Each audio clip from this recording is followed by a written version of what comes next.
This is where I actually fell in love with Buddhism. This is in Kyoto. It's the Sanjusan Gendo.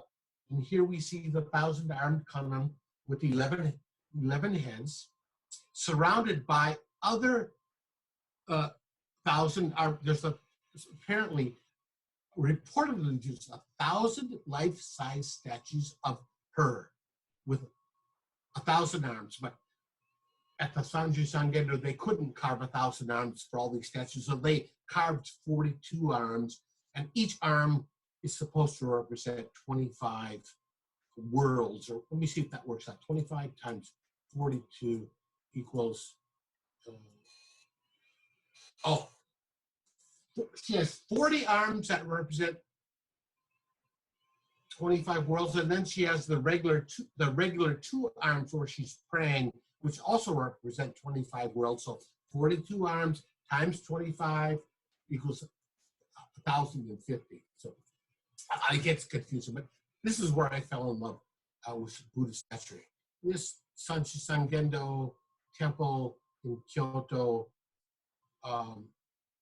these statues were made by some of Japan's most lauded Buddhist sculptors like Tankei and Unke.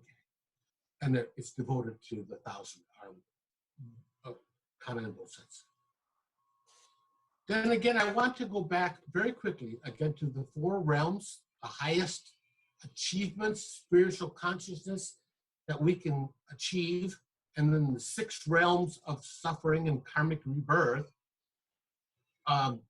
Once you're up here in the 4 realms, you can't fall back. You cannot fall back. You're always up here.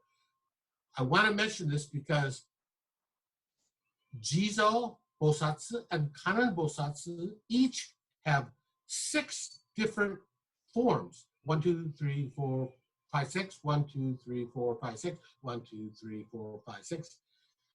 When you go to Japan, if you go to Japan and you travel around, you will often find 6 Jizo statues at intersections, traffic intersections. You will also find them inside temples. You will also find them along hiking courses. Same thing with Kannon. You will find groupings of 6 Goddess of Mercy statues, which I'm showing a very famous grouping of 6 here. These are all modern. These 6 groupings of 6 represent the 6 realms of suffering and karmic rebirth.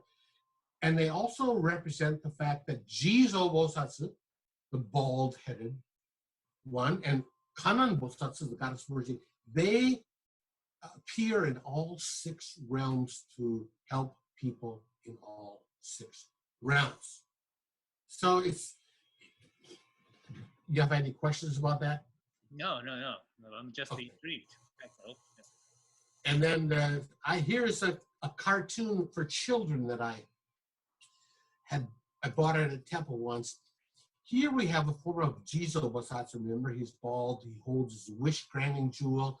We don't see him here holding his staff, but over here we see him holding his 6-ring staff.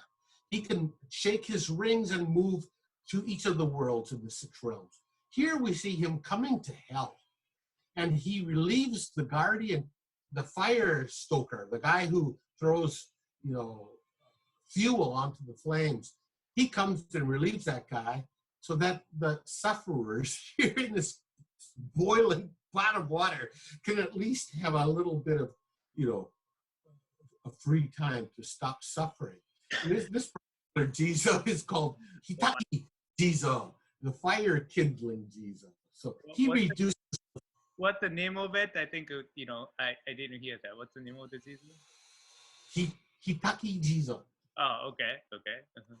The fire kindling. So he reduces the fires so that the suffering people can. Here is a really well-known story. Essentially, that in Japan, when you die, even children, how could they have no sin? If you're an aborted child, or you're a miscarried child, or a stillborn child, how could you have bad karma? Well, the idea is that you can have bad karma because you caused suffering to your parents. And so even small children, miscarried children have to go to the underworld for judgment.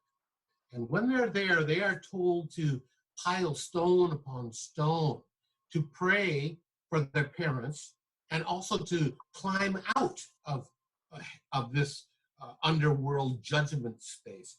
Well, along comes a red demon and starts knocking down their stones and starts terrorizing the children. The children run away. Oh, all of a sudden, who comes to save the children? Jizo Bosatsu with his 6-ring staff and his wish granting jewel. And then the children find solace in his arms, as you can see here. But this particular story is widely known to most Japanese people born in the, at least born by 1960s or 70s. Younger kids might not remember that story anymore.